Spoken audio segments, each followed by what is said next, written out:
at the book, it's corrupted 100%. Okay. No, it doesn't, bro. That and first of all, that's a jump. Like we believe in Torah and Injil, but not the books that you have. No. You disagree. You disagree. You disagree. No, you simply disagree. Who is that? Who is this guy? Of Bibles, which one? Jamal, you got to let somebody respond to you, bro. You disagree. Please don't embarrass yourself. Jamal, please don't embarrass yourself. You disagree, right? On whatever you disagree on, that's fine. No one cares about that. That does not make the opposite false because you disagree. Whoop-de-doo. You don't understand the Trinity and you see Trinity in the Bible. Great.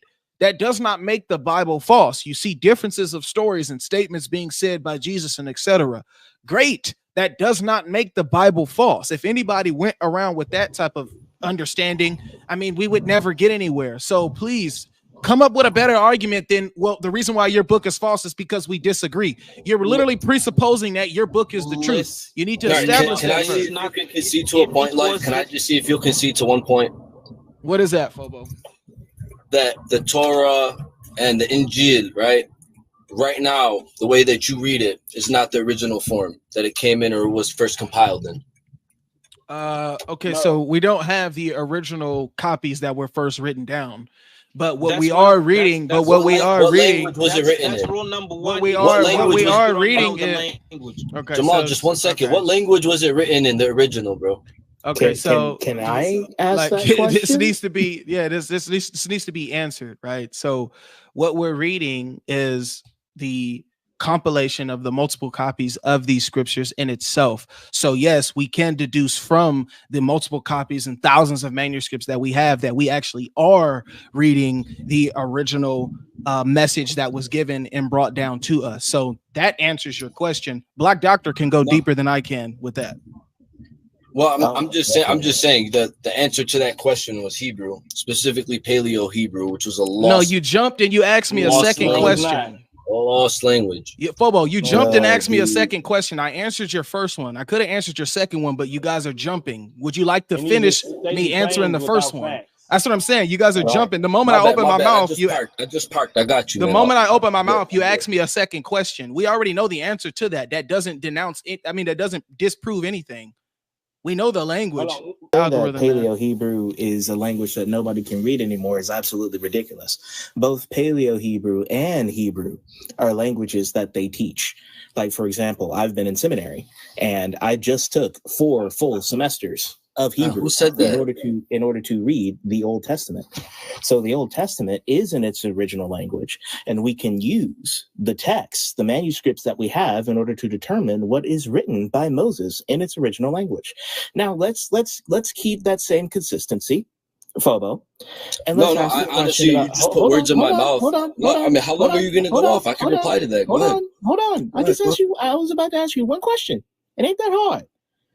I was just going to ask you one question.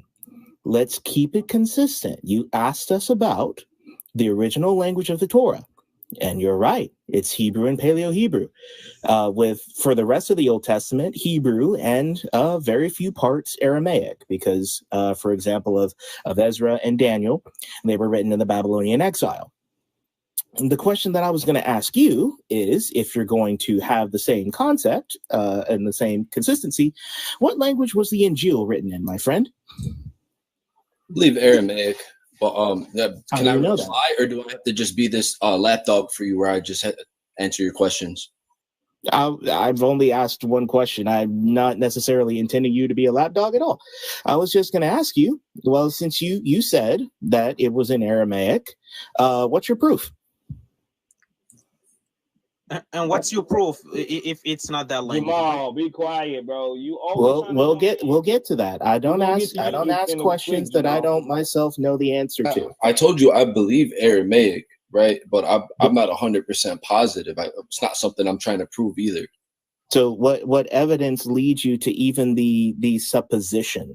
I'm still waiting for the opportunity to reply to the first few sentences you made.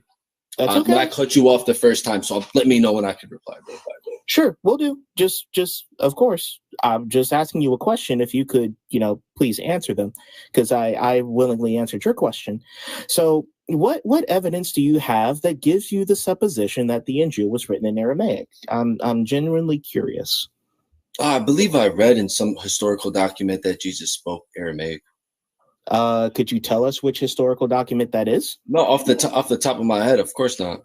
But at the end of the day, I'm not here trying to have to prove a point you forced me into. I want to make a point about Paleo Hebrew if you'll let me. Well, keep going. Well, if you're not done, keep going. No, I mean, you made it seem like I asked or questioned whether or not people could read in Paleo Hebrew or Hebrew, and all I said was that they couldn't speak it, and there's a huge difference, and you know it, because you could read all you want, but if you don't know what the you're reading, how are you ever going to transliterate or translate it? Make that make sense. So a person can't read, the person can read the language. They wouldn't necessarily know how it is pronounced, but they know what the words mean. So according to you, if you can't speak a particular language, you can't even read the language or know what the language is, right, Fobo? What I'm saying is that it's possible to be able to read and not understand what you're reading, sir. That's not what I asked. You made the claim that if you're saying that's not what you asked. You asked me if that was the claim I was making. Hold on. All right, I'll just you know what? Have a good day, guys. Peace out. It's okay, bro. You ain't brought not one source yet, man. You just. Bro, I don't need a source. I don't need a source, bro. I'm using common sense and logic. You guys got nothing, bro. I'll come back. I'll come back. I just want to waste my time. The only thing you say, well, it's somewhere I read it somewhere online or something, bro. That's not a source. Not a source. I'm just supposed to believe one day you was lounging around and said, "Oh, I flipped past this. Oh, Paleo Hebrew isn't that can't be read no more." Nobody. Come on, man. Bring a source, dog. Hey, you know what's funny? You know what's funny? All I did was just save him. I just simply repeated what he asked and said, "Did you actually mean what you said?" And he said, "Well, I'm not your lapdog." I wasn't even trying to do that. I was just simply asking you, okay, you made a claim. Do you know where you get that from? It's not that hard. He asked me a question. I answered it directly and with evidence. Like, I can show you my school records of me going through 4 semesters of Hebrew. So the point is that it can be read. And we even focus on pronunciation of words in order to know what Hebrew sounds like.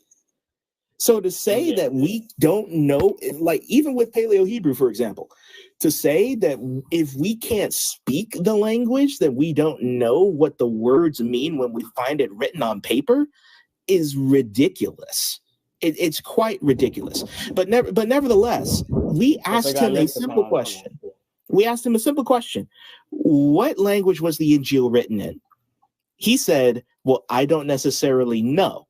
But he tried to make the argument against you and life that since y'all didn't know, apparently, that the Torah was written in Paleo Hebrew, that we don't know what the Torah was or that the Torah is corrupted.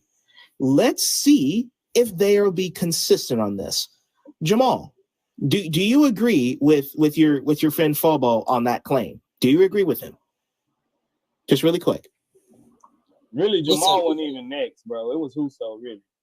That's fine. Either one. I just want to see if either one agreed. Agree on what? On the language of the Bible?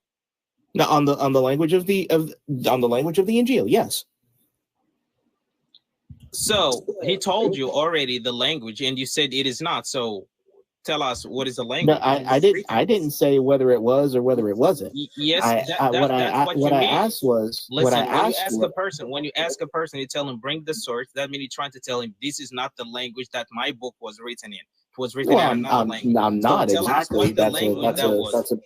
Well, I'm not, sir. That's a presupposition. Yeah, but nevertheless, hold on,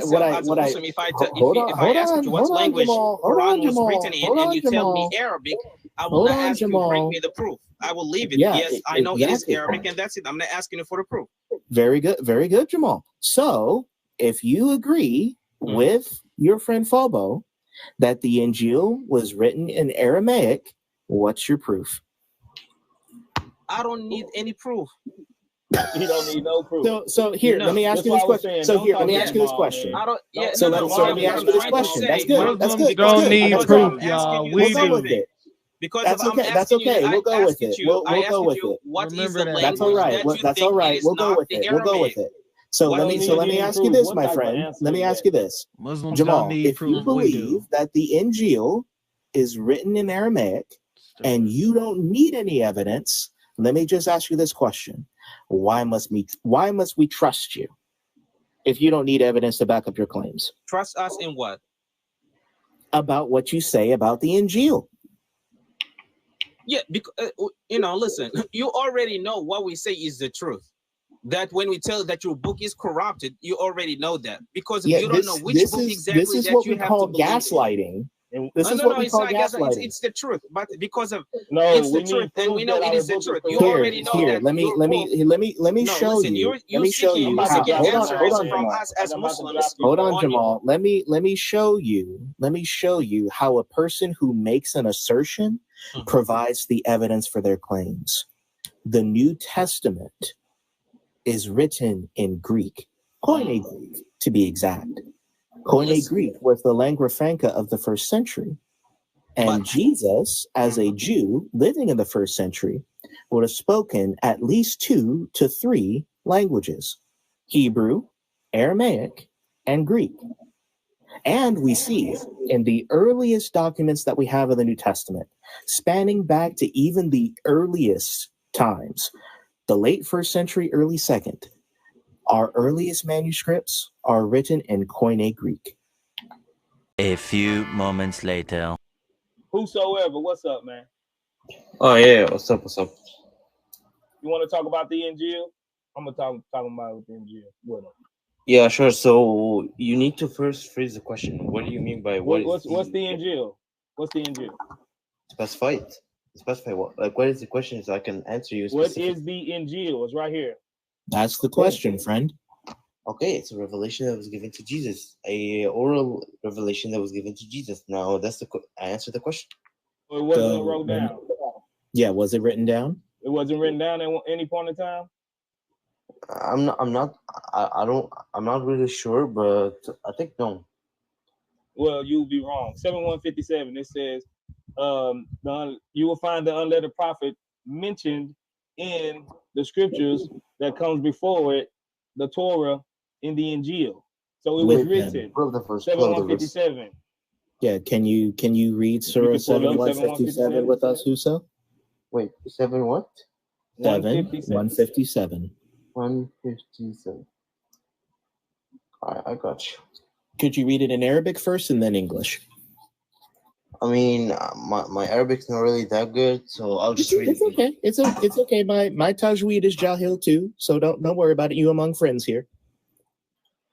All right. الذين يتبعون الرسول النبي الأمي الذي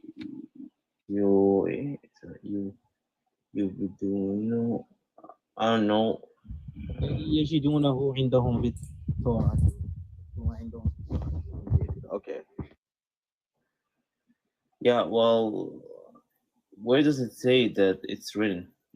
What's the word maktubin, friend? Yeah, it says it's maktub. It's written. Yeah, in Torah. So Jamal said Thank you, Jamal. Greatly. You, Jamal. I appreciate you, friend. You finally said something right. The verse is talking about that. Yeah, the verse is saying saying right, that so it would have been written down, right? Right? Yeah, we can find it in your books, but where are those books those you are hiding? Hold on, friend. You skipping a step. You skipping a step. Slow down. You can't just jump like that, man. Yeah, hold on. We just gave you a compliment. Don't take it away. So now we see that the Injil is written. Was written down. Sure. I'm not that educated on this stuff. No problem. If it's the revelation that was given to Jesus, and by your own admission and in your books, and even from our own Bible, we know Jesus himself never wrote down anything. Who would have written this mysterious Injil down? His true disciples. Sure. Oh, his disciples, like Mark and Matthew and John, maybe? No. Well, there's no proof that these were written by the real authors. Well, if there's no proof for it, who would have wrote them down? The fake, Generations after the disciples. Who would have wrote them down? You said the disciples, but now it's the generations after the disciples. Come on, man. Sure, I mean, stick to one script. Distortion happens. So was it the disciples or the generation after the disciples? The generation after the disciples. I just said it. So how did the generation after the disciples write them down if they wasn't around to witness any of this? Right. And even then, like, consider it, let's even go with that. Who are the people who wrote down the Injil who are part of the generation after the disciples? Do we know their names? Well, do you know their names is the question. No, we as Muslims, we don't know. We don't know. Okay. Right. Well, good. So, I like your honesty. Real quick, Black Dot. So on that same basis, so you're saying what we have, the 4 Gospels, isn't the Injil, right? Yeah. Because you don't know who wrote these Gospels, right? Wait. Repeat the question. I didn't hear you. So on these, what you're telling me is that the Injil that is anonymous because you don't know who wrote it, and then the ones that we have, Matthew, Mark, Luke, and John, is also anonymous. You don't know what we have. So what do you have to substantiate any of your claims? Come on now. I mean, the issue is like you guys telling me to bring you a source to like back up something that was corrupted. No, that's not what I asked. I asked you if what we have isn't the Torah, isn't the Injil, because you believe that it's written by anonymous authors. Then I asked you who wrote the Injil, since it's not Matthew, Mark, Luke, and John. But even though you said it was the disciples, and then you flip flop and said maybe it was the disciples after the disciples. No, I said it was the disciples and hold on. Whosoever listen, hear me out. Just clarifying. Hold on. You don't know who actually authored the Injil, just like you claim that we don't know who authored the 4 Gospels. So on that same principle, we in the same boat. You need to reject the Injil because you don't know who authored that either. Well, let me tell you why this is a false analogy. Because you guys are saying that we know who wrote it, therefore, we do not. This is not an authoritative book. That's not what we are supposed to say. We say because we don't know who the authors are. We know who the author of the Injil is. We know it's God. We know it's Wahy. No. Revelation. Who's the one who wrote? Now, here, anyone can say that their supposed text is from God and whoever wrote it is God. Your Quran says that it comes from God. However, God didn't put pen to paper and write down the text of the Quran. That was written down by other people, correct? But the prophet was alive when Quran was written and told the people to write it down. That's a different. The Quran was not written after the prophet. The Quran was written when the prophet was alive. Right. Completed when he was alive. Jamal, that adds to my point. It wasn't the prophet who wrote it down. It wasn't Allah who wrote it down. It was other men. No, but he was supervising that. He was. Yeah, that's fine. That's fine. That's fine. That's the point. That's the point. Jamal. Black guy. Hold on. Okay. See what he just said. He said he was advising and supervising what they read down. A man that couldn't read or write. He is revising what they had written. Yes, he has ears. He has ears. He has ears. He has ears. No, listen. So word. This adds to the point. Don't let them get away from the point. Yeah, he has ears. He can understand even if he cannot write and read. Jamal, he can hear. Jamal, that's okay. That's okay. But you're getting away from the point. The point is that it wasn't Muhammad who wrote it down. It wasn't Allah who wrote it down. It was other men who were followers of Muhammad who wrote it down.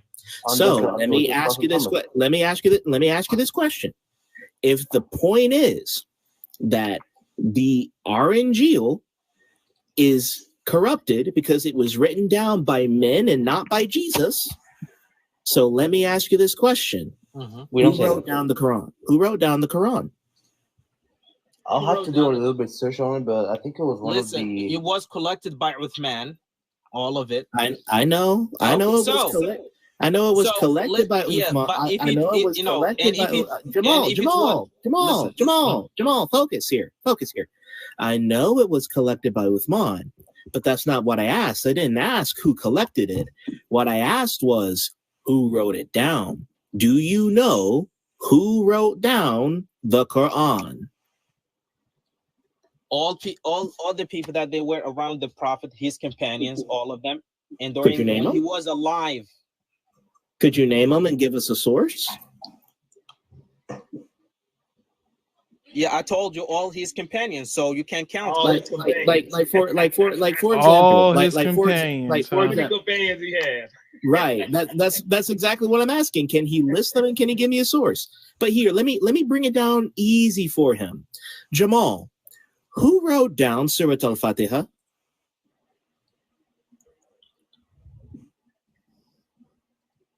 Whosoever, you can answer this too. Yeah, I was just gonna say. Yeah, what's the question? Who wrote down Surat al-Fatiha? I don't really know for now. I can do the research. So it's anonymous. No, I don't know right now. I know right it's now. Anonymous. If you don't know, then it's anonymous. Listen. Yeah. Why? So why we don't have different verses? Why we don't have different people? They bring different verses. I stick to the subject. We're not. Yeah. It's the same subject. I'm talking about the same. Well, that is white rabbit down the hole. Right. And again, if we had Brother Jai up here, he'd definitely blow that argument out of the water. But that's completely neither here nor there at the moment. I asked a straightforward question. Who wrote down Surat al-Fatiha? If you're making the argument that we don't have the Injil because you don't know who wrote it down, we're asking you to be consistent. Who wrote down Surat al-Fatiha? So, Jamal. Yeah, give us the name of the person who wrote down Surat al-Fatiha. We want specific names.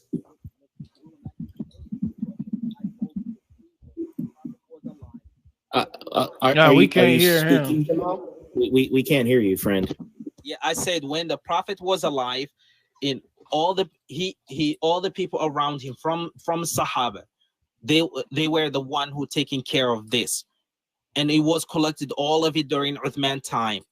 Okay, so this is the information. If you want a specific person to tell you that person, this person, that no, we told you it was written when the Prophet was alive. If it was after, yes, you have to ask that question because it was Check out the hypocrisy. Check out the hypocrisy, Black Dot. They want specific names, birth certificates. They want social security numbers for whoever wrote our gospels. But it's fine that they don't know the exact people that wrote their Quran. Because if you don't have one gospel, let me tell you what this is about. You don't have one.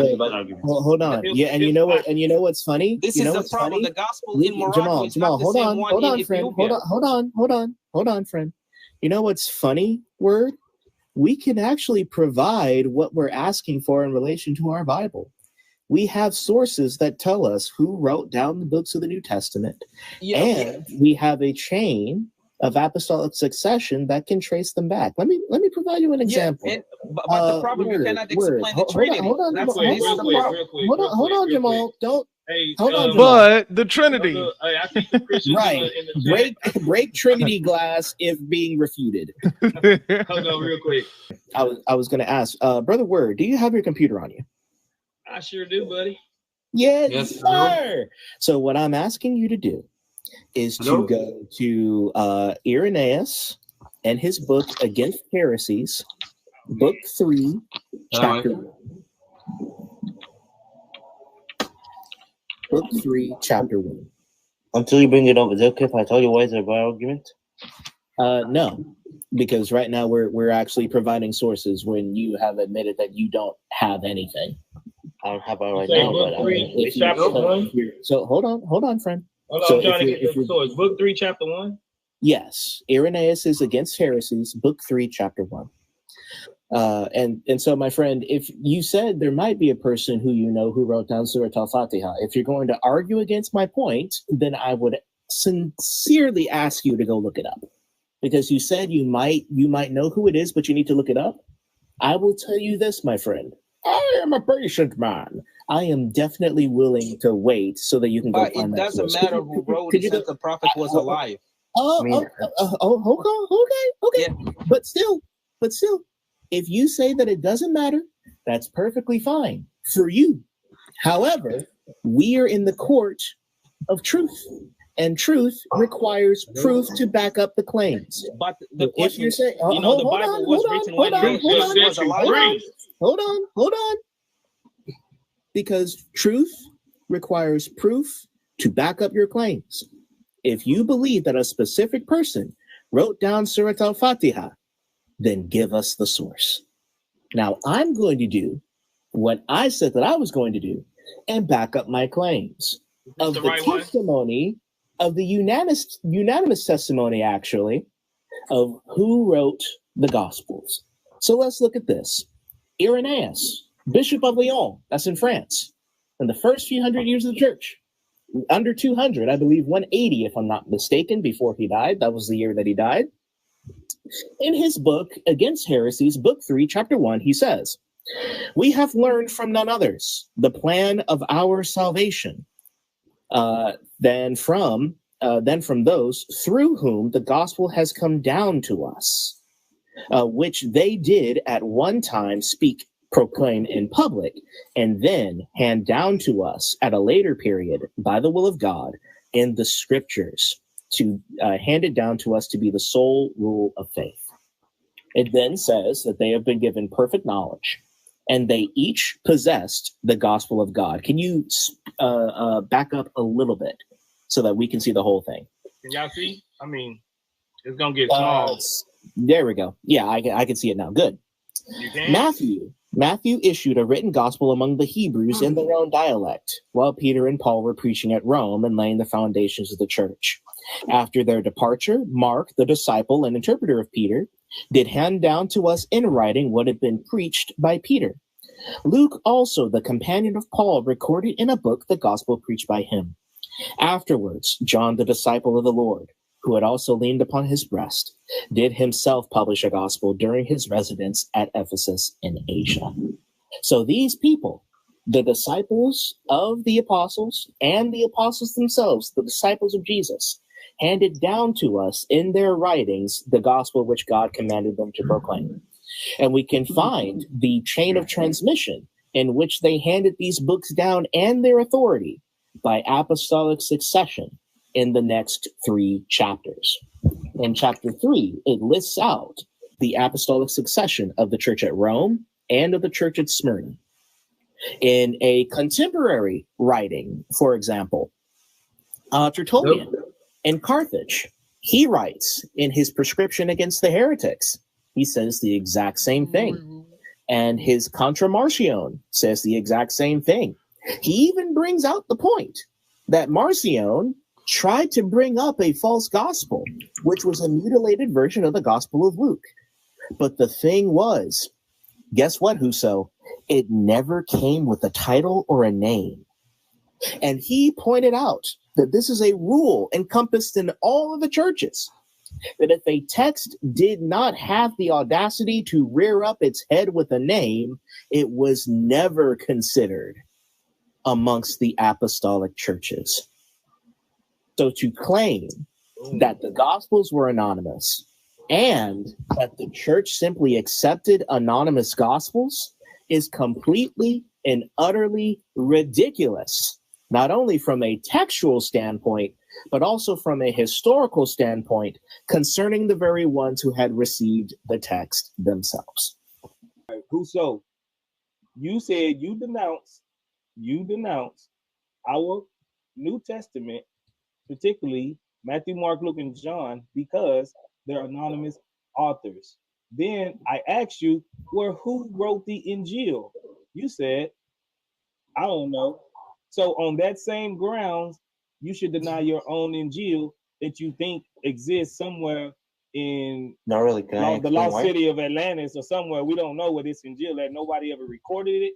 Nobody ever mentioned it in history. And then suddenly in the 6th century, the 7th century, boom, there's an Injil. Come on. Again, it magically disappears And then it magically disappears after Muhammad died because nobody ever witnessed it or counted, no manuscripts, no nothing. We got old manuscripts of like the Gospel of Thomas. We got old Gospel of Barnabas. But no one ever is accounted for even reading or even seeing this Injil, this mysterious Injil. You don't do what now? Whoso?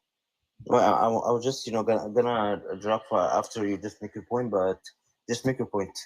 No, I don't. I already made my point. I want you to respond to my point. All right. So the reason why we say this is because you guys do not know who the author is. We say that we just showed otherwise. We literally just showed otherwise. But no. But what I'm saying is no. Okay, I told you I'm gonna research about this. Wait, hold on, Huso. If you say you're gonna research on it, then I would advise you, just to be intellectually honest, to not say that we don't know who wrote our text, because we just provided historical proof of the writings of our gospels, and hold on.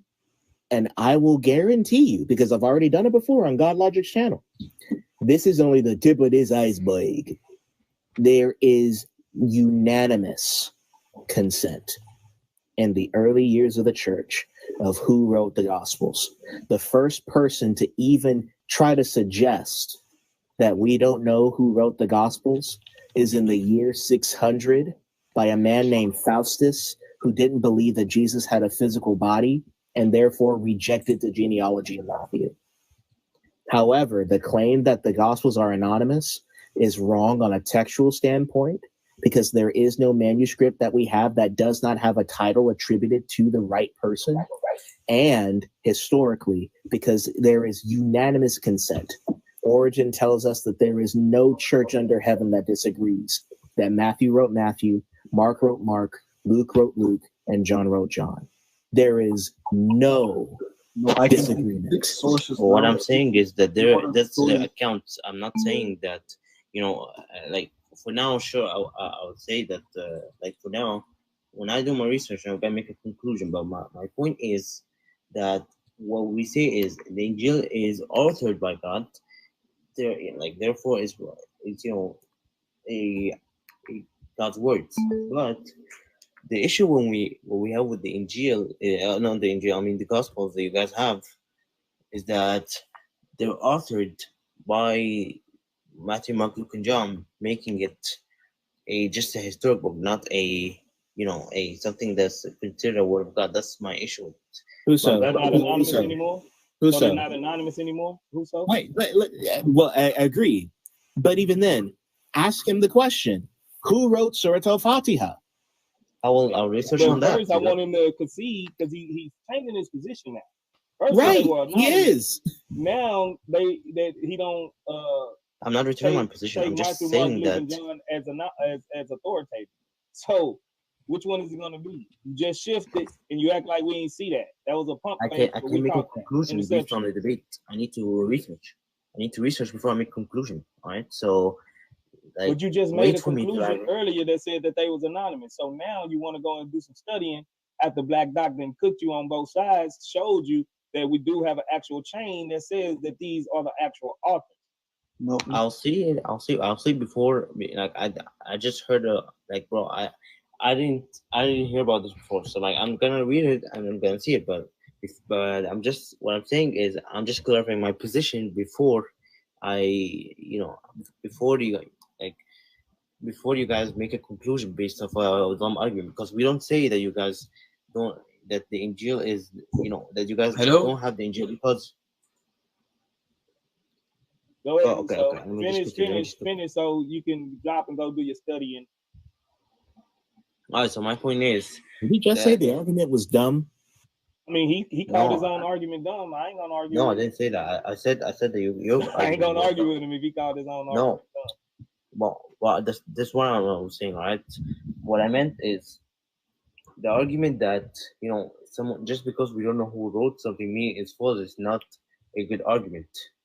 That was the argument you made, hun. You made that argument. You made that argument. What? No, I said the author, not the. Oh my gosh. Not the written. All right, Huso. God bless you, bro. I'll give you a follow though, because I want you to come back and talk to us when you done doing your research. God bless you, bro. God bless you, and change your profile pic and your name because Huso be cooking you. You talking about Huso get nah, bro. Don't try to do that to my boy Huso like that. Huso actually made good arguments.